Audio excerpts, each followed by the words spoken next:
Hello friends, আসসালামু আলাইকুম। আজকে আপনাদের জন্য আরেকটি নিউ ড্রামা নিয়ে চলে এসেছি। যারা রোমান্টিক ড্রামা লাইক করেন তারা অবশ্যই পপকর্নে এটা দেখতে বসে পড়ুন, কারণ এই ড্রামাতে পুরো ভরপুর রোমান্টিক সিন আছে। আশা করছি এটা আপনারা অনেক অনেক বেশি এনজয় করবেন।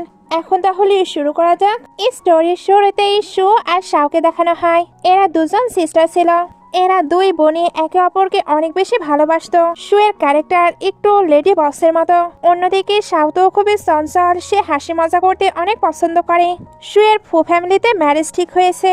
শাও এর জন্য ফু ফ্যামিলির ছোট ছেলের সঙ্গে বিয়ে করে নিচ্ছে। বলতে গেলে আজকে তাদের এঙ্গেজমেন্টের দিন। হোস্ট এবার অ্যানাউন্সমেন্ট করছিল ব্রাইড এবং গ্রুম এন্ট্রি করছে। এরা দুই সিস্টার তখন ভেতরে আসে। হোস্ট আর গেস্টরা সবাই এটা দেখে অবাক হয়। হোস্ট এবার বলে সরি ব্রাইড এবং ব্রাইডের এন্ট্রি হচ্ছে।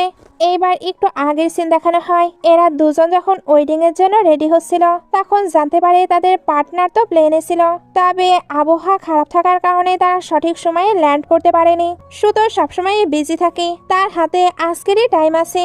এর জন্য শো গ্রুম ছাড়াই বিয়ে করতে চায়। শাও অবাক হচ্ছিল, তবে তার সিস্টার যেহেতু বলেছে তাই সে তার সঙ্গে এখানে চলে এসেছে। গেস্টরা বলাবলি করছিল এটাই হয়তো প্রথম বিয়ে যেখানে কোনো গ্রুম নেই। দুজনে এবার একসঙ্গে স্টেজে চলে আসে, তারপর রিং এক্সচেঞ্জ করে। শো এখানে শাওকে শো ফ্যামিলির স্পেশাল রিং দেয়। শাও এটা দেখে অবাক হচ্ছিল। শো বলে তুমি না সবসময় এটা পড়তে চাইতে, তোমার আজকে বিশেষ দিন, তাই আমি তোমাকে এটা পড়ার অধিকার দিলাম। শাও এটা পেয়ে তো অনেক খুশি হয়। এই কারণে শুকে একটি কিস করে। এখানে এরা দুজনই তো ওয়েডিং প্রসেস কমপ্লিট করে। একটু পরে এরা গেস্টদের টাইম দিচ্ছিল। শাও অনেক বেশি টায়ার্ড ফিল করছিল। শো এটা বুঝতে পেরে তাকে বিল্ডিং নাম্বার 3-এ গিয়ে রেস্ট নিতে বলে। শুয়ে যেতে লেট হবে কারণ সে তো গেস্টদের সঙ্গে ডিনারও করবে। শাও এবার ওকে বলে ওইখান থেকে চলে যায়। শাও যখন বিল্ডিং এ আসে তখন ওইখানে 8 লেখা ছিল, বাট সে 3 মনে করে ওইখানে চলে যায়। অন্যদিকে শো যখন ডিনার করে ফিরে তখন সেও ভুল বিল্ডিং এ ঢুকে পড়ে। একটু পরে ফু ফ্যামিলির দুই ছেলে চলে আসে। ফু এখানে ইয়ানকে বলছিল তুমি কিন্তু তোমার ওয়াইফের সঙ্গে ভালো ট্রিট করো। ইয়ান তখন বলে ব্রো তুমি নিজের ব্যাপারে ভাবো, আমি শুনেছি শু ফ্যামিলির বড় মেয়ে খুবই রুটলেস, হয়তো কালকে তুমি তোমার বিছানা থেকেই উঠতে পারবে না। ফু এবার রুমে চলে আসে। ওইখানে শাও শুয়েছিল। ফু তো মনে করছে এটা শো। এখানে ফু শাওয়ের হাতে ওই রিংটিও দেখে। এতে সে আরো শিওর হয়ে যায় এটাই তার ওয়াইফ। তবে শাও যেভাবে শুয়েছিল তার একটু অদ্ভুত লাগে। সে তো জানতো তার ওয়াইফ লেডি বসের মতো, বাট এর শোয়ার বিহেভিয়ার তো একেবারে ক্লামসি মেয়েদের মতো। তার এসব ভাবনার মাঝখানে ওইখানে বজ্রপাত শুরু হয়, ফলে লোডশেডিং হয়। শাও এটা বুঝতে পেরে ভয়ে উঠে পড়ে। ফু দাঁড়িয়েছিল। শাও বলে কে? ফু বলে আজকে আমাদের ওয়েডিং ছিল, তাহলে এখানে কি আসতে পারে? এটা বলতে বলতে ওইখানে বজ্রপাত হচ্ছিল। শাও এবার ভয় পেয়ে লাফ দিয়ে ফুয়ের কোলে উঠে পড়ে। অ্যাকচুয়ালি সে বজ্রপাতে অনেক ভয় পেত। ফু শাওয়ের এসব বিহেভ দেখে ভাবতে থাকে শো তো একেবারে ডিফারেন্ট ছিল।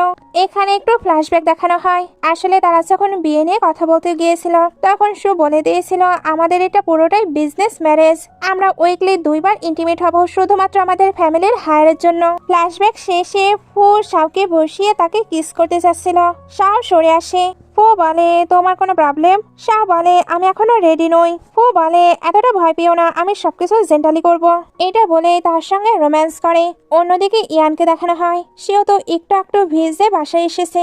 মেয়েডে বা তাকে গরম করার জন্য স্যুপ দেয়, তবে ওইটারই স্মেল শুনে সে ওইটা না খেয়ে তার ওয়াইফের ব্যাপারে জিজ্ঞেস করে।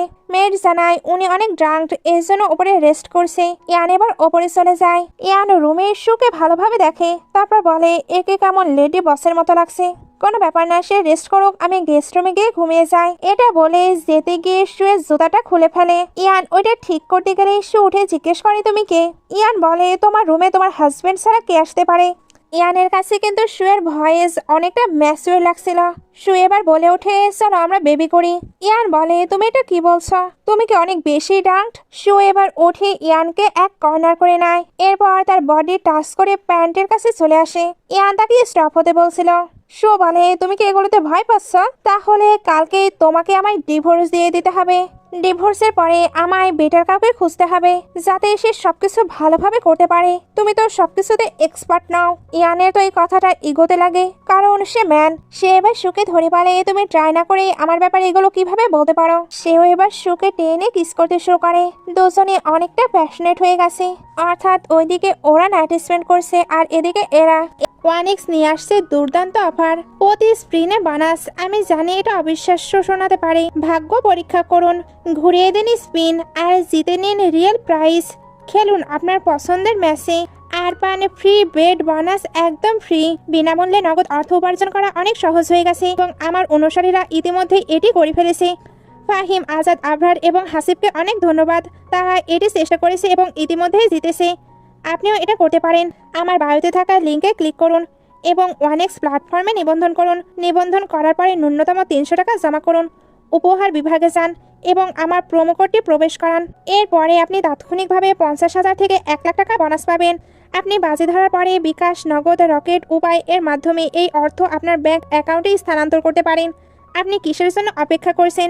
লিঙ্কটি আমার বায়োতে আছে। এখনই ক্লিক করুন, নিবন্ধন করুন, জমা করুন এবং জিততে শুরু করুন। এছাড়াও চলছে গিভওয়ে ক্যাম্পেইন। জিতে নিন iPhone 17 pro max mobile, free cash, bonus code, TV এবং রয়্যাল এনফিল্ড বাইক, আরও অনেক কিছু। আমাকে ডিএমএ একটি স্ক্রিনশট পাঠান এবং আমি ব্যক্তিগতভাবে আপনাকে অভিনন্দন জানাবো। সঙ্গে আপনাকে 1500 টাকার ফ্রি বেটও দিতে পারি। এইবার সিন নেক্সট মর্নিং এ চলে আসে। দুই কাপলই সকালে যখন একে অপরকে দেখে তখনই অবাক হয়ে চিল্লাতে শুরু করে, কারণ এইবার তারা বুঝতে পারছে তারা মিস্টেক করে ফেলেছে। ইয়ান বলছিল, আমি আমার সিস্টার ইন ল এর সঙ্গে কিভাবে বেড শেয়ার করতে পারি। এদিকে শাও বলছিল, আমি আমার ব্রাদার ইন ল এর সঙ্গে কিভাবে থাকতে পারি। তবে যাই হোক, সে ফুকে স্ল্যাপ মেরে বলে, তুমি আমার সিস্টারকে সিট করেছো। এদিকে ইয়ান বলছিল, সিস্টার ইন ল, এই সবকিছু কিন্তু তুমি করেছো। দেখো, এই লাভ বাইট গুলো তুমি দিয়েছো আর তুমি বেবি করার কথা বলেছো। শুয়ের কাছে এবার ফুয়ের কল আসে। সে তার সঙ্গে কথা বলতে চাচ্ছিল। শো বলে, আমি এক্ষুনি আসছি, তবে তুমি আমার সিস্টারকে কিন্তু যত্নে রেখো। একটু পরে 4 জনকে একসঙ্গে দেখানো হয়। শো তো এখানে শাওয়ের নেকে লাভ বাইট দেখে। এর জন্য বলে, এই লোকটি কি তোমায় ফোর্স করেছে? শো বলে, না, পাওয়ার কাট হওয়ার কারণে আমি তার ক্লোজ হয়েছিলাম। এরপরে এই সবকিছু হয়ে গেছে। শো এগুলো শুনে বলে, তোমার ফুকে কেমন লেগেছে? শাহ বলে, তার পারফরমেন্স তো অনেক ভালো। শো বলে, আমি এটা জিজ্ঞেস করিনি, মানুষ হিসেবে তাকে কেমন লেগেছে এটা বলো। শাহ বলে, ভালোই। এদিকে ইয়ান ফুকে বলছিল, ব্রাদার, সে কতটা ছোট, তুমি তার সঙ্গে এরকম কিভাবে করতে পারলে? ফু এটা শুনতেই রেগে ইয়ানের মুখ বন্ধ রাখতে বলে। এদিকে শো বলে, আচ্ছা কেমন হয় আমরা আমাদের পার্টনার চেঞ্জ করে নেই? এমনিতেও কালকে ওয়েডিং হলে আমাদের পার্টনাররা তো এসেছিলই না, আর আমরা এখনো ম্যারেজ সার্টিফিকেটও নেইনি, তাই এটা সুইচ করা খুবই সিম্পল। শো আর ফো তো এগুলোতে অ্যাগ্রি করে, বাট ইয়ান বলে ওঠে, তোমরা একা একাই সকল ডিসিশন নিয়ে নিয়েছো, কেউ তো আমার ওপিনিয়ন কি এটা জানতেও চাইল না। শো এবার ইয়ানের অনেকটা ক্লোজ হয়ে বলে, ওকে, তুমি যদি আমার সঙ্গে বিয়ে করতে না চাও কোনো প্রবলেম নেই। ইয়ান বলছিল, তুমি এটা কি বলছো? শো বলে, আচ্ছা, ফো ফ্যামিলির আর কোনো ছেলে আছে যার সঙ্গে আমি বিয়ে করতে পারবো? ইয়ান বলে, এটা কোনো প্রয়োজন নেই। লাস্ট নাইটে আমার পারফরমেন্স কি তোমার পছন্দ হয়নি? আমার তো তোমার পারফরমেন্স অনেক পছন্দ হয়েছে, তাই আমি তোমার সঙ্গে বিয়ে করতে রাজি। শো বলে, ওকে, তাহলে আধ ঘন্টার মধ্যেই সবাই রেডি হয়ে যাবে, আমরা গিয়ে ম্যারেজ সার্টিফিকেট নিয়ে নেব। একটু পরে 4 জন খুবই স্টাইলের সঙ্গে ম্যারেজ সার্টিফিকেট নিতে চলে আসে। সামনেই শো আর ফো ছিল। দুজনই তাদের হাউস হোল্ড রেজিস্ট্রেশন বুক রাখে। স্টাফরা ভাবছিল এরা দুজনই ম্যারেজ করবে। ইয়ান এবার তাড়াতাড়ি শোয়ের কাছে এসে বলে, এটা আমার পার্টনার, আমার সঙ্গে তার বিয়ে হবে। স্টাফরা তাদের দিকে তাকিয়েছিল। এর মধ্যেই শাও এসে বলে, আচ্ছা, আমিও যদি এদের সঙ্গে জয়েন হই কেমন হবে? স্টাফরা এবার কনফিউজড হচ্ছিল। এরা দুজন তো ঝগড়া করছিল, যেমন এ বলে, এটা আমার সিস্টার, আর ও বলে, এটা আমার ওয়াইফ। ফু এবার শাওকে নিজের দিকে নিয়ে নেয়, তারপর বলে, তোমার সঙ্গে আমার ম্যারেজ হবে।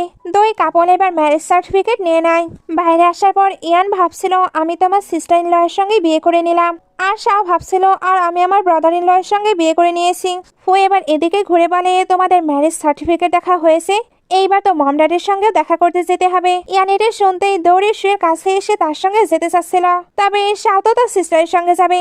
দুজন এবার শুকে নিয়ে টানাটানি শুরু করে দেয়। দুজন তো লাউডলি এখানে ঝগড়া করছিল। ফু কিছুক্ষণ এদের সহ্য করে, তবে বেশি বাড়াবাড়ি হয়ে গেলে চিল্লে বলে, এখানে আসো। অর্থাৎ সে আর ইয়ান একসঙ্গে যায়, আর তারা দুজন সিস্টার একসঙ্গে। একটু পরে এরা ফো হাউসে চলে আসে।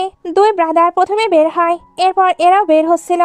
শুধু খুবই কেয়ার নিয়ে শাওকে বের করে। শাও শাওয়ের তো তার সিস্টারের এইসব ছোট ছোট কেয়ার পেতে অনেক ভালোবাসে। ভেতরে আসার পর শাও ফুকে বলে তোমার মম ড্যাডকে আমায় লাইক করবে। ফু বলে তুমি এটা নিয়ে এতটা চিন্তা করো না। চারজনে এবার ভেতরে আসে। ওইখানে মম বসেছিল। এরা তখন মমকে গ্রিট করে। এরপর শাও দ্রুত মমের কাছে গিয়ে ওনাকে ফ্লাওয়ার্স দেয়। মম হ্যাপি হয়ে এবার দুইটি ব্রেসলেট বের করে যাতে দুই সিস্টারকে গিফট করতে পারে। একটি তো শাও নাই, আরেকটি ইয়ার নিয়ে নেয় যাতে সুকে পরিয়ে দিতে পারে। সে তো খুবই যত্ন সহকারে সুকে ওইটা পরিয়ে দেয়। এদিকে শাও ওইটা পড়ার চেষ্টা করেছিল বাট পড়তে পারছিল না। এর জন্য ফুকে হেল্প করতে পারে। ফু এবার এসে তাকে ওইটা পরিয়ে দেয়। চারজন তো এখানে হ্যাপিলি কথাবার্তা বলছিল। তখন এই ড্যাড এসে বলে এত কিসের শব্দ হচ্ছে। ওনাকে দেখে একটু স্ট্রিক্ট পার্সন মনে হচ্ছিল। সু এবার বলে আমার সিস্টার একটু ক্লামসি বিহেভিয়ার করে, তার হয়ে আমি ক্ষমা চেয়ে নিচ্ছি। ড্যাড বলে তোমরা ফু ফ্যামিলিতে বিয়ে করেছো, তাহলে ফু ফ্যামিলির কি রুলস রেগুলেশন এটা তোমাদের ভালোভাবে জানা উচিত। ইয়ান বলে সিস্টার ইন ল কিন্তু অনেক বেশি কিউট। সে এবার ফুকেও ইশারা করে যাতে সে শাওয়ের হয়ে কথা বলে। সবাই এবার ওইখানে বসে পড়ে। ফুয়ের পাশে তো শাও বসে আর ইয়ানের পাশে শো। ড্যাড বলে তোমরা হয়তো ভুল জায়গায় বসে পড়েছ। ফু বলে ড্যাড আমরা ঠিক জায়গাতেই বসেছি। লাস্ট নাইটে আমরা ভুল করে আলাদা ভিলায় চলে গিয়েছি, এর জন্য আমরা আমাদের ব্রাইডই চেঞ্জ করে নিয়েছি। ড্যাড এটা শুনতে রেগে যায় কারণ ওনার এটা একদমই পছন্দ হয়নি। উনি এবার ফুকে বলে তুমি এই ফ্যামিলির হায়ার, তোমার ওয়াইফ হিসেবে ওই ক্লামসি মেয়ে একদমই যোগ্য না। তোমাকে হায়ার হিসেবে অনেক রিচুয়ালও পালন করতে হয়। তোমার সঙ্গে এসে ওই সবকিছু কিভাবে ফুলফিল করবে। তবে এরা তো অলরেডি বিয়ে করে নিয়েছে, এই জন্য ড্যাড অনেকগুলো টিচারকে এখানে ডেকে পাঠায়। এরা এবার শাওকে ফুয়ের ওয়াইফ হিসেবে ম্যাচিউর ভাবে তৈরি করবে। 3 মাসের মাঝে সে যদি সবকিছু শিখতে না পারে তাহলে তাকে ফু ফ্যামিলির ডটার ইন ল হিসেবে অ্যাকসেপ্ট করা হবে না। সো এটা শুনতে রেগে বলে যদিও বা আমার সিস্টারকে এই ফ্যামিলিতে ম্যারেজ করার আমি পারমিশন দিয়েছি, বাট এইভাবে আপনারা তার উপরে টর্চার করতে পারেন না। তার যেভাবে খুশি সে সেইভাবে থাকবে। ইয়ানো উঠে বলে ড্যাড আপনি হয়তো বেশি রেস্ট্রিকশন দিচ্ছেন। ব্রাদার এতটা বড় হবার পরে এত ভালো ওয়াইফ পেয়েছে, আপনি কিভাবে তাকে ভয় দেখাতে পারেন। ফু এবার উঠে বলে ড্যাড তাকে যা কিছু শেখানোর আমি শিখিয়ে দেব, এইসব টিচারের কোনো প্রয়োজন নেই। ইয়ান এবার সকল টিচারকে ওইখান থেকে পাঠিয়ে দেয়। শাও এবার উঠে বলে ড্যাড আপনি যেহেতু আমাকে পছন্দই করছেন না তাহলে আমি এই এঙ্গেজমেন্টই ব্রেক করে দিচ্ছি। ড্যাড এটা শুনতে বলে তুমি কি জানো সু ফ্যামিলি আর ফু ফ্যামিলির ম্যারেজ কত আগে থেকে ঠিক হয়ে আছে, আর তুমি কি এখন এটা ব্রেক করতে চাচ্ছ। শাও তখন বলে ওকে তাহলে আমি ফুয়ের সঙ্গে ম্যারেজ করা বাদ দিয়ে ইয়ানের সঙ্গে করব। আমরা দুই সিস্টারই ওই ইয়ানের সঙ্গে থাকবো। ইয়ান ফুকে বলে ব্রাদার তোমার ওয়াইফকে সামলাও, আমি কিন্তু তাকে নিতে চাই না। ফু এবার শাওকে ক্লোজ করে নিয়ে বলে ড্যাড হয়তো সে একটু ক্লামসি, বাট তাকে আমি সবকিছু শিখিয়ে দেব, বাট আমাদের এঙ্গেজমেন্ট একদমই ব্রেক হবে না। মম এবার ড্যাডকে বলে তারা ফার্স্ট টাইম এখানে আসলো, তুমি তাদেরকে ভয় দেখিও না। ড্যাড আবারও বলে আমি তোমায় 3 মাস টাইম দিলাম, এই 3 মাসের মাঝে তুমি তাকে প্রপারলি সবকিছু শিখিয়ে দেবে। এটা বলে উনি মমের দিকে তাকিয়ে মমকে নিয়ে চলে যায়। সু এবার শাওকে বলছিল তুমি ভয় পেও না, তুমি কি এই ম্যারেজটি ব্রেক করতে চাও আমায় বলো, আমি সবকিছুর ব্যবস্থা করে দেব। ইয়ান এবার উঠে বলে তুমি ডিভোর্সের কথা কেন বলছো, আমরা তো ফ্যামিলি, আমরা হ্যাপিলি সবকিছু সামলে নেব। আমার ব্রাদারের ওপরে পুরো বিশ্বাস আছে, সে সিস্টার ইন লকে সবকিছু শিখিয়ে দেবে। শুয়ের কাছে এবার অফিস থেকে কল আসে, তাকে তো অফিসে যেতে হবে। এই জন্য শাওকে তার বাসার চাবি দেয় যাতে সে যে কোনো সময় তার বাসাতে আসতে পারে। শাও এটা পেয়ে খুশি হয়ে শুকে হাক করে নেয়। ইয়ানেরও তখন কাজ আছে বলে শুয়ের পিছু পিছু এখান থেকে বের হয়ে যায়। ফুয়া শাওকে নিয়ে যেতে চাচ্ছিল। মম তখন বলে আমার তোমার সঙ্গে কিছু কথা আছে। শাও এবার বাইরে চলে যায়। মম এবার বলে তুমি হয়তো পারফেক্ট ফ্যামিলির জন্য তোমার ওয়াইফকে চেঞ্জ করে ফেলবে, বাট আমাদের জন্য পারফেক্ট ডটার ইন ল তৈরি করতে গিয়ে নিজের হ্যাপি ওয়াইফকে আবার হারিয়ে দিও না। আমার মনে হয় সে যেমন তোমার তাকে সেইভাবেই অ্যাকসেপ্ট করা উচিত। দিন শেষে তোমাকেই তার সঙ্গে খুশি থাকতে হবে। ফু তখন মমকে বলে ওকে আমি সবকিছু বুঝতে পেরেছি। শাও বলছিল তোমার মমকে আমায় পছন্দ করেনি। ফু বলে তোমার ভুল হচ্ছে, আমার মম তোমায় অনেক বেশি পছন্দ করেছে। শাও এটা শুনে অনেক হ্যাপি হয়ে যায়। ফু তার দিকে তাকিয়েছিল। শাও ভাবতে থাকে আমার বিয়ে হয়ে গেছে তাই আমার টোন চেঞ্জ করা উচিত। সে এবার ফুকে বলে হানি তোমায় অনেক হ্যান্ডসাম লাগছে। ফু বলে কি বললে। শাও বলে হানি। ফুয়ের এটা কেমন অকওয়ার্ড লাগছিল, এর জন্য বলে আমায় নাম ধরে ডাকো। শাও এটা শুনে চুপ হয়ে যায়। ফু এবার বলে তোমার সঙ্গে আমার কিছু কথা ছিল। বিয়ের আগে তোমার সিস্টারের সঙ্গে আমি একটি এগ্রিমেন্ট সাইন করেছি, ওইখানে তোমার সিস্টার আমার সঙ্গে সকল পার্টি অ্যাটেন্ড করতে চেয়েছে।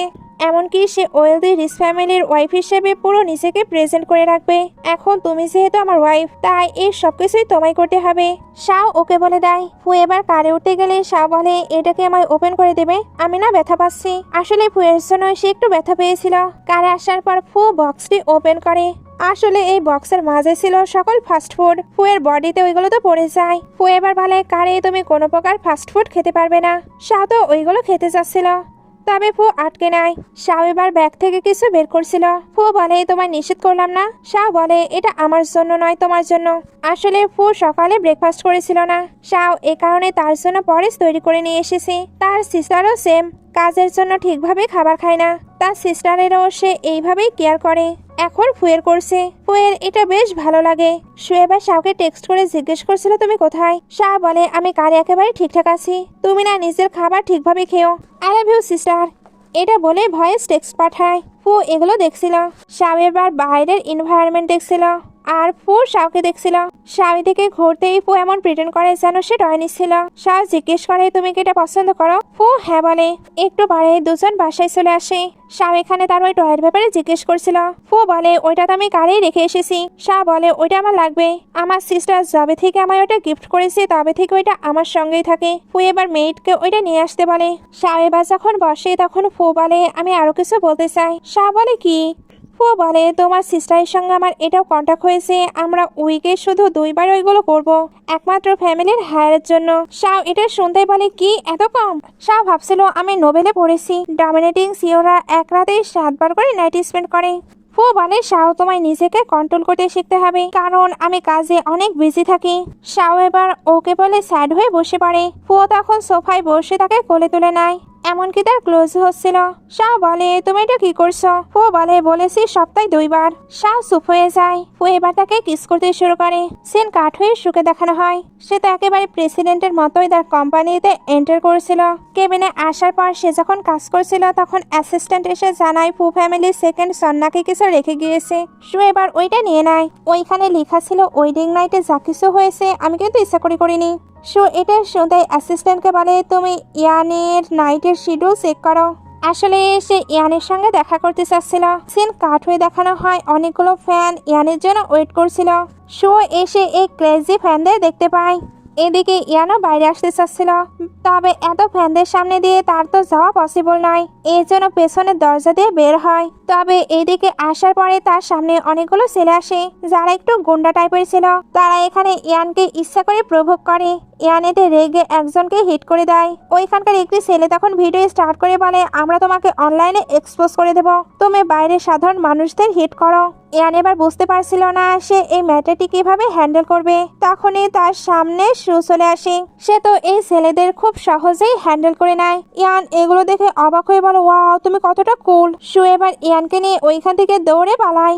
এদিকে আসার পর ইয়ান ভাবছিল এই প্রথম কোনো মেয়ে আমায় প্রোটেক্ট করলো। সে এবার শুকে থ্যাঙ্কস বলে আর জিজ্ঞেস করে সেখানে কি করছিল। শু তো বলে, এই রাস্তা দিয়ে যাচ্ছিলাম। ইয়ান তার কথাবার্তা আর এক্সপ্রেশন দেখেই বুঝতে পারে শু তার সঙ্গে দেখা করতে এসেছিল। শু এর হাতে তো ব্লাড লেগেছিল। ইয়ানের চিন্তা হচ্ছিল, তবে শো বলে এটা ওই ছেলেদের ব্লাড। শো তো এবার ওইখান থেকে চলে যাচ্ছিল। ইয়ান উঠে বলে, তুমি তোমার হাজবেন্ডকে রেখে কিভাবে যেতে পারো? শো এবার এদিকে ঘুরে ভাবতে থাকে, আমার এখনো 1.5 ঘন্টা কাজ আছে, 15 মিনিট লাগবে শাওনেতে, 1 আওয়ার কনফারেন্সে কল আছে। এগুলো করার পরে আমার হাতে শুধু 1/2 ঘন্টায় টাইম থাকবে। সে ওই টাইমটাই ইয়ানকে দেয়। ইয়ান বলে, 1/2 ঘন্টা কেন দিচ্ছ? শো বলে, বেবি করার জন্য। দুজনে এবার একসঙ্গে হোটেলে চলে আসি। ইয়ান ভাবছিল সে এতটা জলদিতে আসে, বাসায় যাওয়াতে হোটেলে চলে আসলো। বাই চান্স সে কি আমার বডির প্রতি অ্যাডিক্টেড হয়ে গেছে? সে তো এগুলো ভেবেই অনেক খুশি হচ্ছিল। শো তাকে তাড়াতাড়ি বের হয়ে আসতে বলে। ইয়ান বের হলে শো তাকে স্টাডি রুমে নিয়ে আসে। ইয়ান বলে, আমরা এখানে সবকিছু করবো, তাহলে তো আরো বেশি এক্সাইটিং হবে। সে এবার তাড়াতাড়ি রেডি হবার জন্য ওয়াশরুমে চলে যায়। ওয়াশরুমে এসে ব্রাশ করে ফুলফিল প্রিপেয়ার হয়ে নেয়। তবে বাইরে শুধু কাজ করছিল। ইয়ান অনেক এক্সাইটেড হয়ে শুয়ের দিকে তাকায়, তবে শুয়ের পুরো মনোযোগ কাজের দিকে। ইয়ান এতে পুরো অবাক। একটু পরে শু যখন ইয়ানকে নোটিস করে তখন বলে, তুমি কেন ওপেন হয়েছো? ইয়ান এবার বলে, গরম, অনেক গরম লাগছে, এর জন্য একটু ওপেন হয়ে ঘুরে বেড়াচ্ছি। আর তুমি এখানে কাজ করতে এসেছো? আমি তো ভেবেছিলাম অন্য কিছুই। শু বলে, কি? ইয়ান বলে, না না কিছুই না, তুমি কাজ করো, আমি বরং চলে যাই। শু এবার ইয়ানকে আটকে বলে, আমার মিটিং শেষ। ইয়ান অবাক হয়েছিল। শো এবার আস্তে আস্তে নিজেকে ওপেন করতে শুরু করে। ইয়ান নার্ভাস ফিল করছিল। শো এবার তার কাছাকাছি চলে আসে, তারপর তাকে টেনে কর্নার করে নিয়ে বলে চলো শুরু করা যাক। ইয়ান বলে এখনই। শো বলে চাও না, ওকে ভুলে যাও। ইয়ান এবার তাকে আটকে কিস করে দেয়। সে তো প্যাশনেটলি কিস করছিল। শো এবার তাকে কিস ব্যাক করতে থাকে। দুজনে এখানে ফুল অফ এনজয় করে। একটু পরে শো বলে শুধুমাত্র 20 মিনিট হয়েছে। ইয়ান বলে এটা তো ট্রায়াল ছিল, চলো আবার এটা করা যাক। এটা বলে তার ক্লোজ হলে শোয়ের কাছে কল আসে, তাকে এখন আবারও কাজ করতে হবে। ইয়ান তাকে আটকে বলে তুমি তো শাওয়ার নাওনি। শো বলে আমি এভাবেই থাকতে চাই, এইভাবে থাকলে প্রেগনেন্ট হওয়া আরো সহজ। অন্যদিকে শাও আর ফু তো একে অপরকে জড়িয়ে ধরে শুয়েছিল। শাও উঠলে ফু বলে যাও শাওয়ার নিয়ে আসো। শাও বলে আমি অনেক টায়ার্ড ফিল করছি, আমি এখন যেতে পারবো না। ফু বলে শুরু থেকে শেষ পর্যন্ত কেবল 2 ঘন্টা 7 মিনিটই হয়েছে, এর মধ্যেই তুমি টায়ার্ড হয়ে গেলে। তোমার হেলথের কন্ডিশন হয়তো অনেক খারাপ, তোমার ওয়ার্কআউট করা উচিত। শাহ বলে এটা আমার ফল্ট নয়, তুমি অনেক ধরনের মুভ ইউজ করেছো, এই জন্যই আমি টায়ার্ড। ফু বলে ওকে তোমায় এত কথা বলতে হবে না, তুমি হাঁটতে পারছো না তাই না, আমি তোমায় ক্যারি করে নিয়ে যাচ্ছি। সে এবার তাকে কোলে করে ওয়াশরুমে রেখে আসে। ওয়াশরুম থেকে শাহ বলে আমি না এই ড্রেসটি পরতে চাই না, তুমি আমায় আরেকটা এনে দাও। ফু বলে তুমি কোনটা চাচ্ছ আমি বুঝতে পারবো না, তুমি নিয়ে যাও। শাহ এটা শুনে রেগে ওইটা নিতে আসে। একটু পরে দুজন খাবার খাচ্ছিল। এখানে তো সকল হেলদি খাবার ছিল, যেগুলো শাওয়ের একদমই পছন্দ নয়। ফু বলে তোমাকে এগুলো খেতে হবে, কারণ তোমার নিউট্রিয়েন্টসের প্রয়োজন। শাও ওকে বলে খেতে তো লাগে, বাট একদমই খেতে পারছিল না। ফু তার দিকে তাকিয়ে থাকে। শাও এবার ভয়ে ভয়ে খাবার মুখে দেয়, তারপর রেগে বলতে থাকে এটা অনেক বেশি টেস্টি। একটু পরে ফু কাজ করছিল। শাও এবার তার জন্য একটি ল্যাম্প এনে দেয়। এই ল্যাম্পটি ইউজ করলে ফুয়ের চোখে কোনো সমস্যা হবে না। সে তো ওইটা দিয়ে উল্টো হয়ে শুয়ে পড়ে। ফু তাকে দেখছিল। শাহ বলে কি হয়েছে, তুমি এইভাবে কেন আমায় দেখছো? ফু জিজ্ঞেস করে তুমি কি ক্ষুধার্ত? শাহ বলে না, তবে সে সত্যিই কিন্তু ক্ষুধার্ত ছিল। ফু এবার তার জন্য স্ন্যাক্স এখানে নিয়ে আসায়, তবে বলে দেয় এটাই লাস্ট টাইম, এরপরে এসে এরকম খাবার আর খেতে পারবে না। শাহ বলে আমি বুঝতে পেরেছি এই খাবারগুলো তুমি আমার জন্য প্রিপেয়ার করেছো, বাট আমার সামনে স্বীকার করছো না। তুমি আর আমার সিস্টার দুজনে ওপর থেকে নিজেদের শক্ত দেখাও, বাট ভেতর থেকে তোমরা অনেক নরম। এটা বলে খাবারগুলো নিয়ে মজা করে খাচ্ছিল। ফুয়ের তো তার খাওয়া দেখতে অনেক ভালো লাগে, কারণ সে খুবই দ্রুত সকল খাবারই ফিনিশ করে দেয়। খাবার খাওয়া শেষে সে বই পড়তে পড়তে ওইখানেই ঘুমিয়ে পড়ে। ফু যখন এটা দেখে তখন তার মুখের ওপর থেকে বই সরায়, তারপর তার ফেস টাচ করছিল। শাও এবার তার হাত ধরেই ঘুমিয়ে পড়ে। নেক্সট ডে শাওয়ের যখন ঘুম ভাঙে তখন সে নিজেকে বেডে পায়। সে এবার উঠে তার সিস্টারকে কল দেয়, তখন কলটি পিক করে ইয়ান। আসলে শু ভুল করে ফোনটি স্টাডি রুমে রেখে চলে গিয়েছে। আমি ওইটা দিতে এখন কোম্পানিতে যাচ্ছি। শাও এটা শুনে ড্রেস চেঞ্জ করতে চায়, বাট সে যখন ওইটা ওপেন করবে তখন ফুকে দেখতে পায়। এজন্য বলে তুমি আমাকে এইভাবে দেখতে পারো না। ফু বলে তুমি আমার সামনে ড্রেস চেঞ্জ করছো, আমার এগুলো দেখার একদমই ইচ্ছে নেই, আর যদিও বা দেখি আমি নিজেকে কন্ট্রোল করতে পারি। শাও এটা শুনতেই দৌড়ে ফুয়ের কাছে গিয়ে বলে তোমার না অনেক হ্যান্ডসাম লাগছে, তুমি যদি এখন হাসো তাহলে তোমাকে আরো সুন্দর লাগবে। ফু তাকে এইসব বলতে নিষেধ করে। শাহ বলে আমি তোমার প্রশংসা করছি, তাও তোমার পছন্দ হচ্ছে না, ওকে এইবার থেকে আমি তোমায় আগলে বলবো। ফু বলে আমি তো এটা বলতে চাইনি। শাহ এবার জিজ্ঞেস করে তোমার কাছে কি স্টাইলিশ টিম আছে? ফু বলে ওইগুলো আবার কে? শাহ বলে তুমি জানো না মেকআপ, হেয়ার এবং ড্রেসের জন্য আলাদা আলাদা লোক থাকে, যারা আমাকে ওইগুলো প্রিপেয়ার করে দিতে হেল্প করবে। শাহ বলে এগুলো সম্পর্কে তো আমার ধারণা নেই। শাহ এবার ফুকে সবকিছু করে দিতে বলে। ফু ভিডিও দেখে হেয়ার স্টাইল এবং মেকআপ একেবারে প্রপারলি করে দেয়। শাহ বলে সত্যি তুমি আমার সিস্টারের মতোই অ্যামাজিং, তোমরা যা দেখো সেটাই করতে পারো। ফু এবার বলে আমি কিন্তু একবারই করছি, দ্বিতীয়বার আর করবো না। শাহ এটা শুনে হেসে দেয়, কারণ তার সিস্টারও এটাই বলে একবারই করছে আর করবো না, বাট বারবারই করে। একটু পরে দুজনকে টেবিলে দেখানো হয়। ফু তো আবারও লেকচার দিয়ে বোঝাচ্ছিল তাকে শুধু সবজি খেতে হবে, আর তারা পাশাপাশি বসবে না, বরং সামনাসামনি বসবে। স্বামী তো এইরকম খাবার একদমই পছন্দ না, এজন্য ফুয়ের পাশে এসে শুধু ড্রিঙ্ক করে, তারপর বলে আমার যেটা ইচ্ছে আমি সেটাই খাবো, আমি এগুলো খেতে পারবো না। এগুলোর পরে শাহ শুকে তার অফিসের ফোনে কল দেয়। সে বলছিল আমি না তোমায় অনেক মিস করছি। শু বলে আমিও তোমায় মিস করছি। আচ্ছা ফু তোমার সঙ্গে কেমন ট্রিট করছে?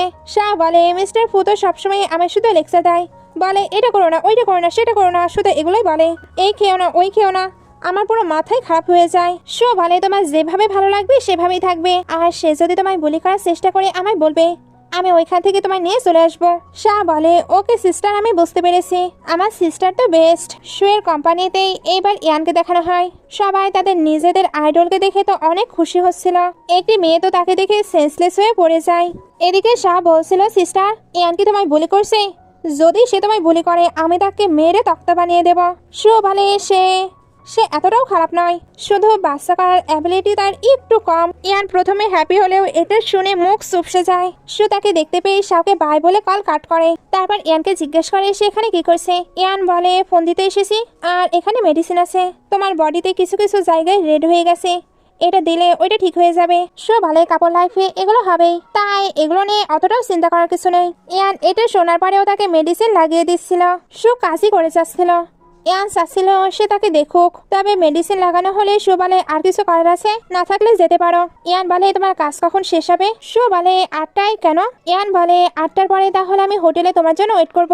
সু বলে কেন? ইয়ানের তখন একটু আগের কথা মনে পড়ে। সু এর কাছে তো তার অ্যাবিলিটি কম মনে হচ্ছিল, সে এ কারণে নিজেকে প্রুভ করতে চাচ্ছিল। সু বলে এগুলোর প্রয়োজন নেই, সপ্তাহে শুধু 2বার হবে। অলরেডি আমাদের এই সপ্তাহে 2বার হয়ে গেছে, তাই নেক্সট উইকে আমরা আবার ওইগুলো ট্রাই করব। ইয়ান বলে লাস্ট টাইমে ওইটা তো অ্যাক্সিডেন্ট ছিল। সো এবার তার অ্যাসিস্ট্যান্টকে ডেকে ইয়াংকে বের করে দিতে বলে। অ্যাসিস্ট্যান্ট যেতে বলে। ইয়ান এখনো বলে যাচ্ছিল লাস্ট টাইমে সত্যি অ্যাক্সিডেন্টলি ওইটা হয়ে গেছে। সো এর নির্দেশে অ্যাসিস্ট্যান্ট এবার তাকে বের করে দেয়। ইয়ান ভাবছিল আমি সুপারস্টার, আর তুমি আমায় একদমই ভালো দিচ্ছ না। সো তো তার এইসব কথাবার্তা শুনে হাসি পায়। বাইরে আসার পর ইয়ান ভাবছিল আমি ফু ইয়ান, আমার মিলিয়ন মিলিয়ন ফ্যান ফলোয়ার্স আছে, আর ওই লেডি বসকে আমায় পাত্তাই দিচ্ছে না। আমার এই 22 বছর বয়সে এই প্রথম কোনো মেয়ে তার অফিস থেকে আমায় এইভাবে বের করে দিল, তাও আবার এটার জন্য কারণ আমি তার সঙ্গে ভালোভাবে সবকিছু করতে পারিনি। এটা সত্যি আমার জন্য ইমপ্রেসিং। তার কাছে এবার শাওয়ের কল আসে। ইয়ান বলে তুমি আমায় কল দিয়েছো, আমার ব্রাদার কি তোমায় বুলি করছে? শাও বলে লিটল ব্রাদার ইন ল, তোমার ব্রাদার তো একটি আইসবার্গ, সে কখনোই আমার সঙ্গে ভালোভাবে কথা বলে না। ইয়ান বলে তোমার সিস্টারও সেম, আমি এক্ষুনি তার অফিসে এসেছিলাম, বাট সেখানে আমায় বের করে দিল। শাহ বলে তুমি কি ননসেন্স বকছো, আমার সিস্টার অনেক ভালো। ইয়ান বলে ওকে ওকে, বলো আমায় কেন ফোন দিয়েছো। শাহ বলে আসলে তোমার ব্রাদারে কি কোনো উইকনেস আছে, আমি তার ওই আইসের মতো মনকে গলিয়ে পানি করতে চাই। ইয়ান বলে তোমাকে তার সামনে কিউট হয়ে থাকতে হবে। শাহ বলে কিউট? ইয়ান বলে কেন, আমার কথাই তোমার বিশ্বাস হচ্ছে না? তুমি কিউট হবার প্রিটেন্ড করে দেখো, অবশ্যই সে গলে যাবে। বাই দ্য ওয়ে তোমার সিস্টারের উইক পয়েন্ট কি, বা তার ফেভারিট হবি এমন কিছু আছে? শাহ বলে আমার সিস্টারের ফেভারিট আমি। ইয়ান বলে তুমি বাদে কি?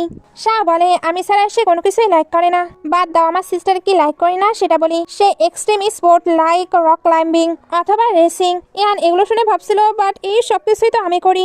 এর মধ্যে শাহ বলে ও কালকে কিন্তু আমার সিস্টারের বার্থডে, তুমি তার জন্য অবশ্যই কেক কিনে নিয়ে এসে সেলিব্রেট করবে। ইয়ান এটা শুনে খুশি হয়ে যায়। একটু পরে ফুয়ের কাছে ইয়ান কল দিয়ে বলে তুমি কি আমার সিস্টারের লকে লাগিয়ে দিয়েছো? ফু বলে কেন, শাও কি তোমায় কল দিয়েছে? ইয়ান বলে না, আমি এমনিতেই জিজ্ঞেস করলাম। কথা শেষে শাও ফুয়ের জন্য জিন্সটা টিনে আসে, এটা তার স্টমাকের জন্য অনেক ভালো হবে। ফু ওইটা নিতে গেলে শাও তাকে মেসেজ দিতে শুরু করে। ফু তার এত পাম্প টিপে জিজ্ঞেস করে তুমি কি চাও। শাহ বলে আমি সিস্টারকে জিজ্ঞেস করেছি, সে আমার সঙ্গে সু ফ্যামিলিতে যেতে পারবে না, তুমি কি আমার সঙ্গে যাবে? ফু বলে আমি তোমার হাজবেন্ড, তাই অবশ্যই আমি তোমায় একা ছাড়বো না। শাহ এটা শুনে খুশি হয়ে ফুকে দেখছিল। ফু বলে এইভাবে কেন তাকিয়ে আছো? শাহ তখন বলে তুমি শুধু হ্যান্ডসাম নাও, তোমার বিহেভও অনেক বেশি ইমপ্রেসিভ, একেবারে ম্যাচিওর রেসপন্সিবল ম্যান। ওয়াও কতটা তুমি অ্যাট্রাকটিভ। এগুলো বলার পরে এসে ফুয়ের কোলে বসে পড়ে। ফু বলে তুমি কি করছো? শাহ এবার বলে আমি প্রমিস করছি সকলের সামনে তোমায় আর আমার সিস্টারকে আমি কখনোই ইমপ্রেস করাবো না, বাট আমরা দুজন যখন থাকবো তখন কি আমি রিল্যাক্সে নিজের মতো করে থাকতে পারি? ফু বলে এটা ডিপেন্ড করছে। শাহ বলে ডিপেন্ড করছে মানে কি? আমি কি বাইরে আছি? আমি আমার হাজবেন্ডের কাছে আছি, তাই আমি যেমন সেভাবেই থাকবো। এটা বলে তার আরো কাছাকাছি এসে বলে তুমি কি ইউজ করেছো, তোমার মাঝে খুবই ভালোই স্মেল আসছে। সে তো তার অনেকটাই ক্লোজ যাচ্ছিল। ফো তাকে সরিয়ে বলে আগেই তোমায় বলেছি সপ্তাহে শুধু 2বার, তাই এইভাবেই তুমি নিজের মাইন্ড সেট করে নাও। আজকে আমি গেস্ট রুমে ঘুমাবো, তুমি গিয়ে রেস্ট নাও। শাহ বলে আমি শুধু বলছিলাম তোমার মাঝে থেকে ভালোই স্মেল আসছে, তুমি কেন এত ওভার রিয়াক্ট করছো? এগুলো বলার পরে সে ভাবতে থাকে সে তো গেস্ট রুমে থাকবে, মানে বেডরুম পুরো আমার, আজকে আমার যা ইচ্ছা আমি সেটা করব। সে এবার ফুকে দেখায় ফু না থাকাতে সে অনেক স্যাড, বাট ভেতরে ভেতরে সে তো অনেক হ্যাপি ছিল।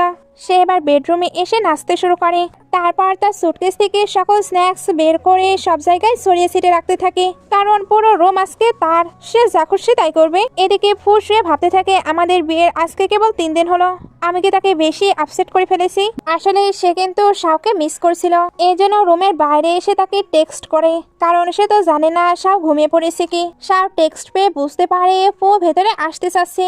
সে তো রুমের অবস্থা পুরো খারাপ করে রেখেছে, এই জন্য তাড়াতাড়ি লাইট অফ করে প্রিটেন্ড করছিল সে ঘুমিয়ে পড়েছে। ফু তো শাওয়ের কোনো রিপ্লাই পায় না। ভেতরে শাও ভাবছিল কোনো সাউন্ড নেই, সে হয়তো চলে গিয়েছে।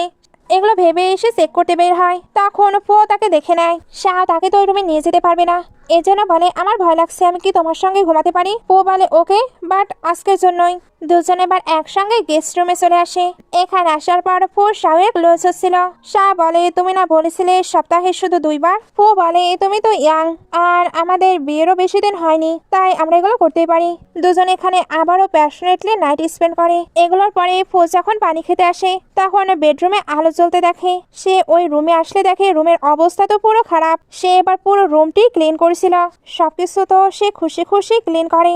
বাট যখন দেখে ট্যাবে এসে মেল মডেলদের ভিডিও দেখছিল তখন জেলাস হয়ে যায়। সেন কাঠ হয়ে মর্নিং এ চলে আসে। শাহ উঠে ভাবতে থাকে আমায় তাড়াতাড়ি গিয়ে রুমটি ক্লিন করে ফেলতে হবে, না হলে এ উঠতে আমায় লেকচার শোনাবে। ফু এবার তাকে আটকে বলে তোমায় উঠতে হবে না, আমি অলরেডি সবকিছু ক্লিন করে ফেলেছি। শাহ এবার ভয় পেয়ে ভাবতে থাকে এ দেখছি সবকিছু জেনে ফেলেছে। সে এবার ভয় ভয় জিজ্ঞেস করে মেয়েডও তো ওইগুলো ক্লিন করতে পারতো। ফু বলে মেয়েরা আমার ওয়াইফকে নিয়ে গসিপ করুক, এটা আমার পছন্দ নয়, এই জন্য এই সবকিছু আমি ক্লিন করে ফেলেছি। শাহ বলে তুমি সত্যি অনেক ভালো। ফু বলে আমার ওঠার টাইম হয়ে গেছে। সু তখন বলে না, আর 10 মিনিট আমার সঙ্গে শুয়ে থাকো। এই সিনটা এখানে কাট হয়ে ইয়ানকে দেখানো হয়। সে সুকে টেক্সট করে বলে তুমি কি ফিরে আসো, আমি তোমার সঙ্গে টাইম স্পেন্ড করতে চাই। টেক্সট করে এসে শুটিংয়ে চলে যায়। শুটিং শেষ করে এসেও দেখে সু এখনো কোনো রিপ্লাই করেনি। সে এবার স্যাড হয়ে ভাবতে থাকে আমার ওয়াইফকে ভুলে গিয়েছে, তার একটি হাজবেন্ড আছে। ইয়ান এবার বাইরে যাচ্ছিল। অ্যাসিস্ট্যান্ট বলে বাইরে অনেক ভিড়। ইয়ান এর পরেও সকলের সামনে কারে ওঠে। সবাই জিজ্ঞেস করছিল ইয়ান কি কাউকে ডেট করছে। ইয়ান বলে কাউকে তো ডেট করছি না, বাট একজনের সঙ্গে বিয়ে করে নিয়েছি। সে তো ওয়েডিং রিংও সবাইকে দেখায়। এই নিউজটি এবার পুরো ট্রেন্ডিংয়ে চলে আসে, এর জন্য শো এটা দেখে নেয়। একটু পরে সে যখন ইয়ানের সঙ্গে দেখা করতে আসে তখন দেখে ইয়ান জায়গাটা খুব সুন্দরভাবে ডেকোরেট করেছে। সে এবার জিজ্ঞেস করে তুমি আমাদের রিলেশন কেন পাবলিক করেছ? ইয়ান বলে আমি ম্যারিড, এটা পাবলিক করেছি তো তোমার কি সমস্যা? শো বলে এটা যদি তোমার ক্যারিয়ারে ইফেক্ট ফেলে। ইয়ান বলে এমন কোনো কিছুই হবে না, আমার কাছে আমার ক্যারিয়ারের থেকে ওয়াইফ বেশি ইম্পর্টেন্ট। সে এবার ওয়েটার্সকে কেক আনতে পারে। আজকে তো শোয়ের বার্থডে ছিল, সে ওইটাই সেলিব্রেট করছে। ইয়ান কেক দেবার পরে গিটারও প্লে করে তার জন্য সং গায়। শো ওইগুলো শোনার পরে স্টেজে এসে বলে দাও। ইয়ান হাত বাড়িয়ে দিচ্ছিল। শো বলে আমার গিটার লাগবে। সে এবার গিটার প্লে করে সং গায়। একটু পরে ফুয়ের কাছে ইয়ান টেক্সট করে বলে বাদার তুমি কখনোই আমায় কেক খেতে দাওনি, আমি আজ কেক খেয়েছি, ওইটা তো অনেক টেস্টি হয়। ফু বলে খেয়ে নিয়ে এসো, তাহলে হসপিটালে যাও, তোমার ক্রিমে অ্যালার্জি আছে। কথা শেষে সে শাহকে কার থেকে বের করে। শাহ সুন্দরভাবে প্রিপেয়ার হয়ে এসেছিল। ফু বলে এইভাবে গেলে তোমার তো ঠান্ডা লেগে যাবে। শাহ বলে আমি সকলের সামনে নিজেকে সুন্দরভাবে প্রেজেন্ট করতে চাচ্ছিলাম। দুজন এবার একসঙ্গে শো হাউসের পার্টিতে চলে আসে। ভেতরে আসার পর শাহ ফুকে তার কিছু কিছু রিলেটিভকে দেখিয়ে দেয়। তারা তো শাহকে একদমই লাইক করতো না। শো ফ্যামিলির সবাই এবার ফুয়ের কাছে এসে স্বামীর নামে বদনাম করছিল, যেমন স্বামীর ম্যানার্স একদমই ভালো নয়। তার বড় বোন তাকে আদর দিয়ে একেবারে বাদর করে ফেলেছে। এগুলোই শেষ নয়, এনারা তো ওনাদের যে ডটারগুলো ছিল তাদের সঙ্গেও ফুয়ের পরিচয় করিয়ে দেয়, যাতে ফু শাহকে ছেড়ে এদের মাঝে কাউকে চুজ করতে পারে। শাহ এবার স্যাড হয়ে এদিকে চলে আসে। ফু সকলের সঙ্গে কথা বলে তাদেরকে বিজনেস কার্ড দিচ্ছিল। এদিকে শাহের কাছে কাজিন সিস্টার এসে বলে ফুয়ের সঙ্গে বিয়ে করেও দেখছি তোমার কোনো উন্নতি হয়নি। ওনাকে দেখে বোঝা যাচ্ছে উনি তোমার সঙ্গে একদমই হ্যাপি নয়, খুব দ্রুতই উনি তোমাকে ছেড়ে দেবে। শাহ এগুলো শুনে স্যাড হয়ে গেলে তার হাত থেকে ওয়াইনের গ্লাস পড়ে যায়। সবাই এটা নিয়েও তাকে নিয়ে মজা করছিল। ফু এবার ওইখানে আসে, তারপর নিজে বসে শাহের জুতা ক্লিন করে। সবাই এগুলো দেখে পুরো অবাক হয়েছিল। ক্লিন করার শেষে ফু বলে আজকের পার্টি অনেক ভালো ছিল, বাট আমার ওয়াইফের হয়তো এখানে ভালো লাগছে না, তাই আমরা এখন এখান থেকে যেতে চাই। সে এবার সবাইকে ভাই বলে চলে যায়। কাজের সিস্টার রেগে ভাবছিল মিস্টার ফু তাকে এত ভালো ট্রিট কিভাবে করতে পারে, ওই মেয়েটির তো কোনোই ট্যালেন্ট নেই। বাইরে আসার পর ফু শাহকে একটি কোট দিয়ে কাভার করে দেয়। শাহ বলে তুমি কি আমার উপরে রেগে নেই? ফু বলে আমি তোমার উপরে কেন রেগে থাকবো? শাহ বলে সকলের সামনে তোমায় আমার জুতা পরিষ্কার করতে হলো, এটা নিশ্চয়ই তোমার জন্য ইমপ্রেসিং। ফু বলে তুমি আমার ওয়াইফ, এটা কেন আমার জন্য ইমপ্রেসিং হবে? শাহ বলে তাহলে তুমি কেন তাদেরকে বিজনেস কার্ড দিলে? ফু বলে তাদের ট্যালেন্ট আছে, তারা চাইলে আমার সঙ্গে বিজনেস করতে পারবে, এর জন্য। শাহ এটা শুনে স্যাড হয়ে বলে তার মানে তুমি আমার জন্য এগুলো করনি, আই হেট ইউ। ফু বলে কি হয়েছে, তুমিও কি তোমার রিলেটিভদের লাইক করো না? শাও এবার ফ্ল্যাশব্যাক দেখে আসলে ছোট থেকেই তো তার মম ড্যাড ছিল না, এর জন্য কাজের সিস্টাররা যখনই তাকে একা পেত তখনই বুলি করতে শুরু করতো। তখন শুয়ে এসে এদের থেকে তাকে সেভ করতো। তার কোনো আঙ্কেলরাও তাকে পছন্দ করে না। এবার বলে তোমার যদি তোমার রিলেটিভদের পছন্দ না হয়, চিন্তা করো না, আমি তাদের সঙ্গে কোনো প্রকার বিজনেস করব না, কারণ আমার কাছে তুমি বেশি ইম্পর্টেন্ট। শাও এটা শুনে খুশি হয়ে বলে আমি তোমায় হেট করি না। সে তো এখানে তাকে টাইটলি হাগও করে। এগুলোর পরে এসে শুকে টেক্সট করে বলে পার্টি খুবই ভালো গিয়েছে, এখানে সবকিছু আমি আর ফু মিলে সামলে নিয়েছি। এদিকে শুকে দেখানো হয় সে জানতে পারে ইয়ান নাকি হসপিটালে আছে। সে এবার ইয়ানকে দেখতে হসপিটালে আসে। ইয়ান তো এখানে ক্যাজুয়াল ড্রেস পরে বসেছিল। শু জিজ্ঞেস করে তোমার কি অবস্থা? ইয়ান বলে 2-3 দিনের মাঝে ঠিক হয়ে যাবে, আমার জাস্ট ক্রিমে একটু অ্যালার্জি হয়েছে। শু এটা শুনে ওকে বলে চলে যায়। ইয়ান বলে সে কে বলে আসলো আবার চলেও গেল, আমি তার হাজবেন্ড, তার তো কেয়ার করা উচিত। তখনই শু হসপিটালের ড্রেস নিয়ে আসে। ইয়ানের ইচ্ছে না থাকলেও চেঞ্জ করতে যাচ্ছিল। তখনই শু বলে আমি হেল্প করছি। ইয়ান বলে না না আমি একাই করে নিব। সে এবার শুয়ে থেকে সরে এসে ড্রেস চেঞ্জ করে নেয়। শু এবার ওইখানেই বসে বসে কাজ করছিল। ইয়ান তাকালে শু বলে আজ রাতে আমি এখানেই থাকবো। ইয়ান এটা শুনে খুশি হয়ে ভাবছিল আমার ওয়াইফ দেখছি আমায় নিয়ে অনেক চিন্তা করে, এর জন্যই তো আমার কেয়ার করতে এখানে চলে এসেছে। নেক্সট ডে ইয়ান উঠে দেখে শু পরিস খাচ্ছে। সে উঠে বসলে শু বলে তুমিও খাও। ইয়ান এবার ভাবছিল ও নো আমার মাস্ক কোথায়। সে আমার এ আগলি ফেস দেখে নিল। শু এবার বলে আমি তোমার ওয়াইফ, তোমার ভালো ফেস খারাপ ফেস সবকিছু আমার দেখার অধিকার আছে। এমনিতেও তোমার ফেস শেপ অনেক ভালো, এখানে একটু অ্যালার্জি থাকলে কোনো প্রবলেম নেই। এটা বলে ইয়ানকে খাইয়ে দিচ্ছিল। ইয়ানের তো শুয়ের এসব কেয়ার অনেক ভালো লাগে। সে এবার হঠাৎই শুকে কিস করে বলে চলো স্টার্ট করা যাক। শো বলে পাগল, তুমি নিজের হেলথের কেয়ার করে এখন রেস্ট নাও। এটা বলে ওইখান থেকে চলে যায়। নেক্সট ডে ইয়ান উঠে একটি নোট পায়।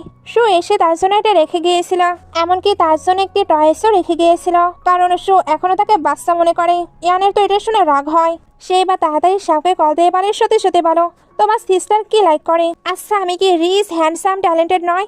সে কেন আমায় পাত্তা দিচ্ছে না? শাও এবার বলে আমার সিস্টার কিন্তু বক্সিং অনেক লাইক করে, তুমি যদি তাকে পার্সিউ করতে চাও তাহলে ওইখানে গিয়ে তাকে ইমপ্রেস করার ট্রাই করতে পারো। ইয়ান এবার কল কাট করে ভাবতে থাকে আমার ওয়াইফ দেখছি নিজে নিজেকে প্রোটেক্ট করতে পছন্দ করে, এইবার আমায় তাকে প্রোটেক্ট করতে হবে, তাহলে সে ইমপ্রেসড হয়ে যাবে। একটু পরে দেখানো হয় শো বক্সিং করছে। সে তো এগুলোতে সত্যিই পারদর্শী।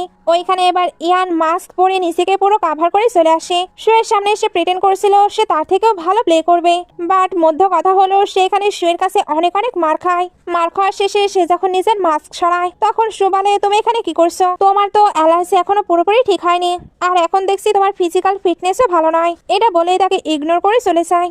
ইয়ান এবার ভাবছিল আমি এখনো ইয়াং, বাট আমার ওয়াইফের সঙ্গে আমি বেড়ে উঠছি না, তার সামনে আমার আবারও ফেস লস হয়ে গেল।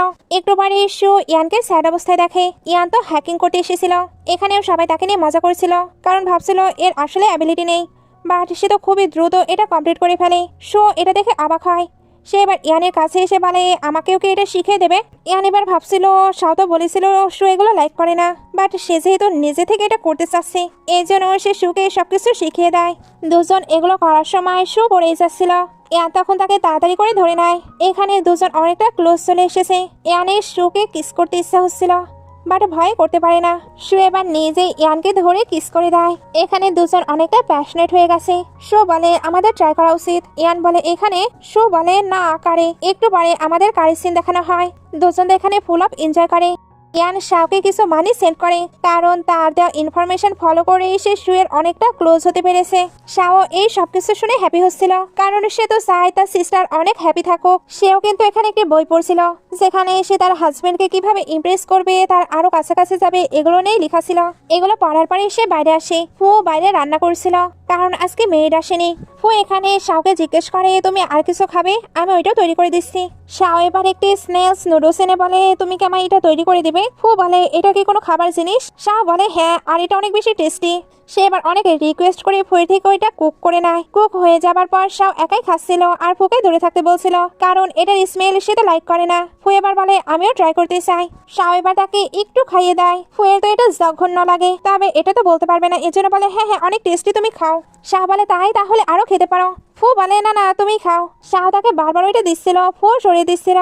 শাও এগুলো দেখে নিজেই খেতে শুরু করে। ফু এবার বলে আমাদের বিয়ের অনেক দিনই হয়ে গেছে, এখন তুমি আর আমায় নাম ধরে ডেকো না, অন্য কিছু বলতে পারো। শাও বলে আমি তো আগেই তোমায় হানি বলেছিলাম, বাট তোমারই এটা পছন্দ হয়নি। ফু বলে বাট এখন আমি এটা পছন্দ করছি। শাও এটা শুনে খুশি হয়ে বলে হানি তুমি যদি এইভাবেই আমার সঙ্গে ট্রিট করো তাহলে আমি সারা জীবন তোমাকে এইরকমই লাইক করব। ফু বলে তুমি বললে তুমি আমায় লাইক করো, এটা কি সত্য? শাহ বলে হ্যাঁ আমি তোমায় অনেক লাইক করি। ফু বলে তোমার কি মনে আছে তোমায় ফু ফ্যামিলির রুলস রেগুলেশন শিখতে হবে? শাহ বলে হ্যাঁ আমার মনে আছে। আচ্ছা তুমি এটা বলো, তুমি কি আমায় লাইক করো? ফু তখন বলে হ্যাঁ আমিও তোমায় লাইক করি। একটু পরে শাহ যখন রুমে ছিল তখন ফ্রেন্ড টেক্সট করে বলে আজকে আমাদের পার্টি আছে, তুমি এখন আর আমার সঙ্গে কোনো কন্ট্যাক্টই করো না, তুমি কি আমায় ভুলে গিয়েছো? শাহ এবার ফোন রেখে তাড়াতাড়ি রেডি হয়ে বাইরে আসে। ফু বলে কোথায় যাচ্ছ? শাহ বলে আজকে আমাদের একটি গেট টুগেদার পার্টি আছে। ফু বলে অনেক রাত হয়ে গেছে, 20 মিনিট পর পরই কিন্তু আমায় মেসেজ করবে। শাহের তখন তার সিস্টারের কথা মনে পড়ে, তার সিস্টার তাকে বলতো 20 মিনিট পর পর আমায় টেক্সট করে তোমার লোকেশন দেবে। সে তো এখানে ফুকে তাকে নিয়ে চিন্তা করতে নিষেধ করে। ফু বলে আমি তোমার হাজবেন্ড, তাই এই সবকিছু আমার রেসপন্সিবিলিটি। একটু পরে শাহ পার্টিতে আসলে ফ্রেন্ড বলে তুমি সত্যিই হয়তো আমায় ভুলে গিয়েছো, কেন তুমি আমায় রিপ্লাই করো না? সত্যি সত্যি বলো তুমি কি কাউকে ডেট করছো? শাহ এবার দেখিয়ে দেয় সে অলরেডি ম্যারেজ করে নিয়েছে। শাহের কাছে এবার একটি ছেলে এসে তার সঙ্গে উইসাটে অ্যাড হতে চাচ্ছিল, তবে শাহ তো কোনো স্ট্রেঞ্জারের সঙ্গে অ্যাড হবে না। ফু কিন্তু অলরেডি শাহের সঙ্গে 2টি বডিগার্ডকে পাঠিয়েছিল। এরা এবার এখানকার ফটো ক্লিক করে ফুকে পাঠিয়ে দেয়। ফু ভাবছিল ওই ছেলেটি আমার ওয়াইফকে পার্সিউ করার ট্রাই করছে, সে এবার জেলাস হয়ে এখানে আসার জন্য বের হয়। পার্টির ভেতরে শাহ যখন ওয়াশরুম থেকে বের হয় তখন 2টি ছেলে তার সামনে এসে ডিস্টার্ব দেওয়ার ট্রাই করছিল।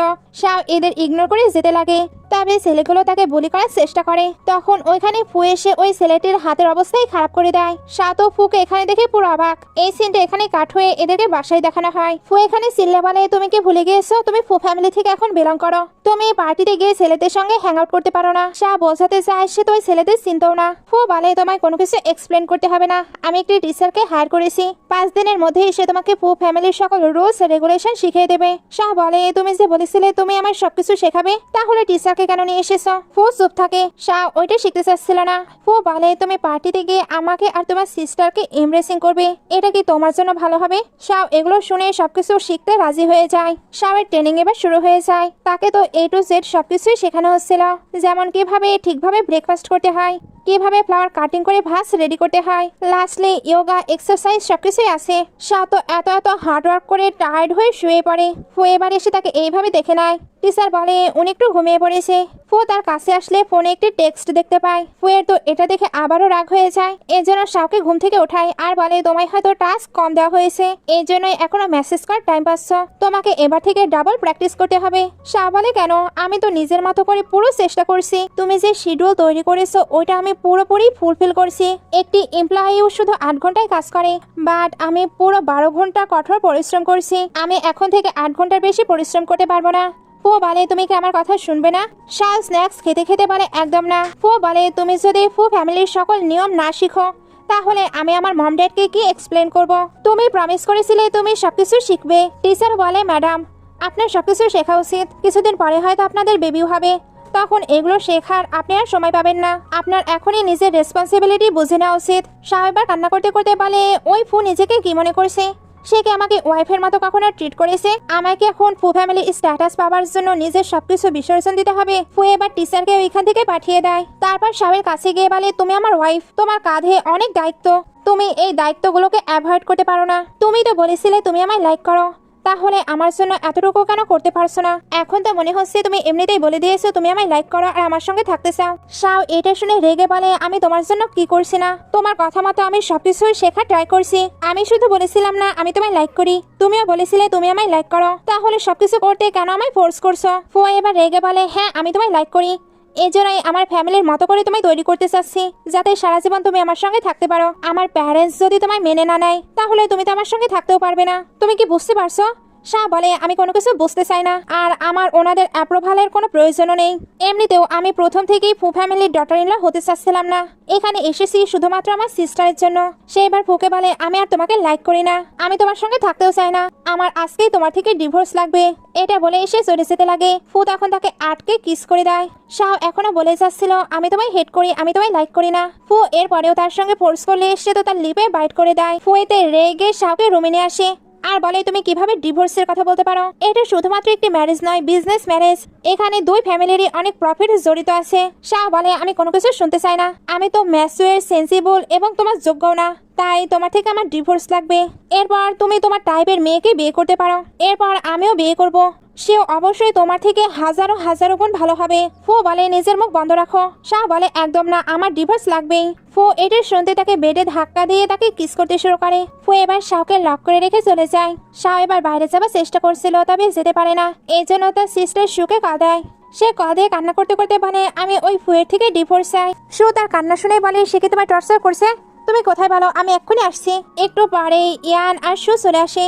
ইয়ান বলে ব্রাদার, তুমি সিস্টার লকে আটকে রেখেছো, এটা তো একদমই ভালো কথা নয়। সু বলে আমার সিস্টার কোথায়? ফু বলে সে ঘুমাচ্ছে। তখনই শাহ বলে আমি জেগে আছি, সে আমায় আটকে রেখেছে।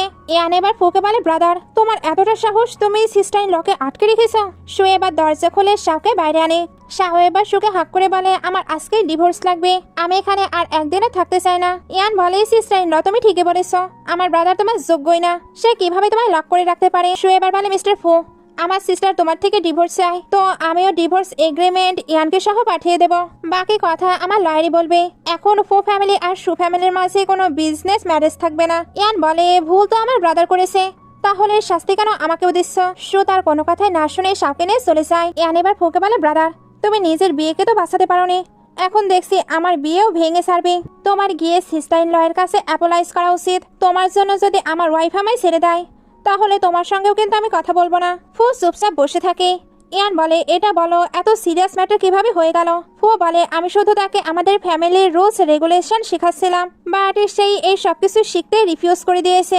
ইয়ান বলে ব্রাদার, যতই আমি বিজনেসে কাঁচা হই, কিন্তু ভালোবাসার দিক দিয়ে আমি কিন্তু এগিয়ে আছি। ইয়ান এবার বলে আপনি শাহর সঙ্গে বিয়ে করেছেন, ফু ফ্যামিলির রুলসের সঙ্গে নয়, যদি তুমি তাকে ভালোবেসে থাকো। ফু বলে তুমি দেখছি অনেক কিছু জেনে ফেলেছ।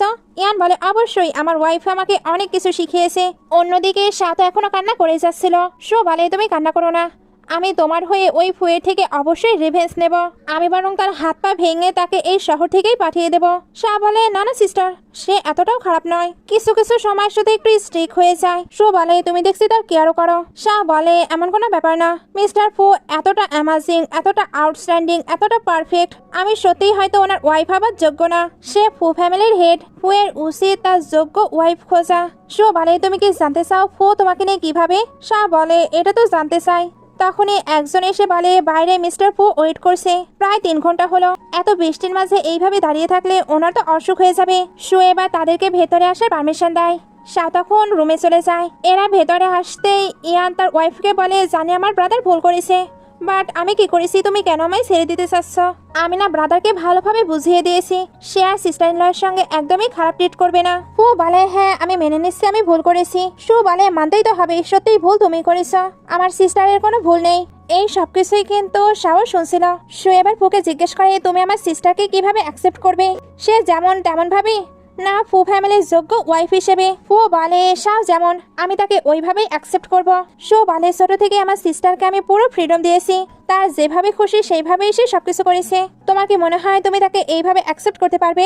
যদি তার সবকিছু মেনে নিয়ে তুমি তাকে অ্যাকসেপ্ট করতে না পারো, তাহলে এখনই ছেড়ে দাও। ফু বলে আমি প্রমিস করছি আমি লাইফ টাইম তাকে প্রোটেক্ট করব, সে যেভাবে খুশি সেইভাবেই থাকতে পারে। সু তখন বলে ওকে আমি তোমায় লাস্ট চান্স দিচ্ছি। ফু এবার তার ওয়াইফের সঙ্গে দেখা করতে যায়। শাহ যখনই বুঝতে পারে ফু আসছে, তখন ঘুমানোর প্রিটেন্ড করে। ফু এসে বলে আমি তোমার জন্য ওয়েট করছি, তুমি কি আমার সঙ্গে বাসায় যাবে? বাইরে অনেক ঠান্ডা পড়ছে, তোমার নিজের যত্ন নেওয়া উচিত। শাহ বলে আমি কিন্তু তোমার উপরে রেগে আছি। ফু বলে তুমি প্লিজ আমায় ক্ষমা করে দাও, আমি তোমার জন্য অনেকগুলো গিফট প্রিপেয়ার করেছি। শাহ গিফটের কথা শুনে তাড়াতাড়ি উঠে বসে, তারপর বলে হ্যাঁ হয়তো আমি রেগে আছি, তবে গিফটগুলো আমি দেখতে চাই। ফু এটা শুনে খুশি হয়ে তাকে বাসায় নিয়ে যায়। বাইরে আসার পর সু বলে এটাই কিন্তু লাস্ট চান্স, এরপর তুমি যদি আমার সিস্টারকে কাঁদাও, তাহলে আমার সিস্টারকে আর যেতে দেবো না। ফু তখন ওকে বলে শাহকে নিয়ে বাসায় আসে। এখানে শাহের জন্য অনেক অনেক গিফট ছিল, আসলে সামনে শাহের বার্থডে।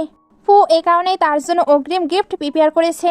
শাহ গিফটগুলো দেখে তো অনেক খুশি হয়, তবে ফুকে বলে আমি কিন্তু এখনো তোমায় ক্ষমা করিনি। ফু জিজ্ঞেস করে কি করলে তুমি আমায় ক্ষমা করবে? শাহ বলে এটা তো তোমার পারফরমেন্সের উপরে ডিপেন্ড করছে, যতদিন না আমি স্যাটিসফাইড হচ্ছি ততদিন আমরা আলাদা আলাদা ঘুমাবো। ফু বলে ওকে আমি আমার ওয়াইফের সকল কথা শুনবো। সিন কাট হয়ে ওল্ড হাউস দেখানো হয়। আজকে ফু ফ্যামিলিতে টি সার্ভ করতে হবে। শাও তো এখনো এটা প্রপারলি শিখতে পারেনি। ড্যাড এতে প্রচন্ড রেগে যায়। তবে ফু বলে, ড্যাড আমার ওয়াইফ যেমন সে সেভাবেই থাকবে, তাকে এই ফ্যামিলিতে থাকার জন্য নতুন ভাবে কোনো কিছুই শিখতে হবে না।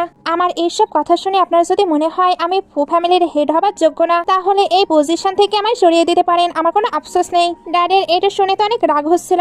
সে এবার ড্যাডকে বলে, ড্যাড আপনি নিজের ব্যাপারে ভাবুন। মামকে যখন আপনি বিয়ে করেছিলেন তখন ওনাদের কোম্পানি পুরো ব্যাংক্রাফ্ট হয়ে যাচ্ছিল, বাট এরপরেও আপনি ওনার ফ্যামিলিকে হেল্প করে ওনার সঙ্গে বিয়ে করেছেন, কারণ আপনি ওনাকে লাইক করতেন, ওনার ফ্যামিলিকে নয়।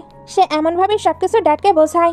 ড্যাড এতে নিজের ভুলটা বুঝে ফেলে, এজন্য শাওয়ের হাতে টি নিয়ে ওইটা খেয়ে নেয়। একটু পরে শু মামের কাছে ক্ষমা চায়, কারণ সে না চাইতেও মামের ফ্যামিলিকে নিয়ে কথা বলেছে।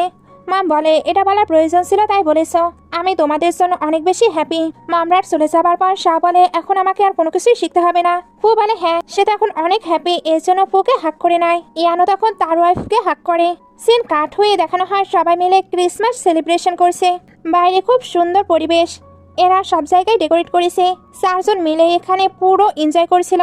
এদের দেখে বোঝা যাচ্ছিল তারা একে অপরের সঙ্গে কতটা হ্যাপি আছে। ভেতর থেকে মম ড্যাডও এদেরকে দেখে, ওনারাও ওনাদের ছেলেদের এতটা হ্যাপি দেখে মন থেকে খুশি হয়। ফু শাওকে জিজ্ঞেস করে, তুমি কি আমায় ক্ষমা করেছো? শাও বলে, ওইটা তো অনেক আগেই। ফু এবার তাকে হাক করে নেয়। এরপর এরা দুজন গিয়ে মম ড্যাডকেও নিয়ে আসে। তারপর পুরো ফ্যামিলি মিলে একসঙ্গে এনজয় করতে শুরু করে। আর এখানে ড্রামাটি শেষ হয়ে যায়। ড্রামাটি ভালো লাগলে লাইক, কমেন্ট, শেয়ার করবেন। এতক্ষণ সঙ্গে থাকার জন্য অসংখ্য ধন্যবাদ।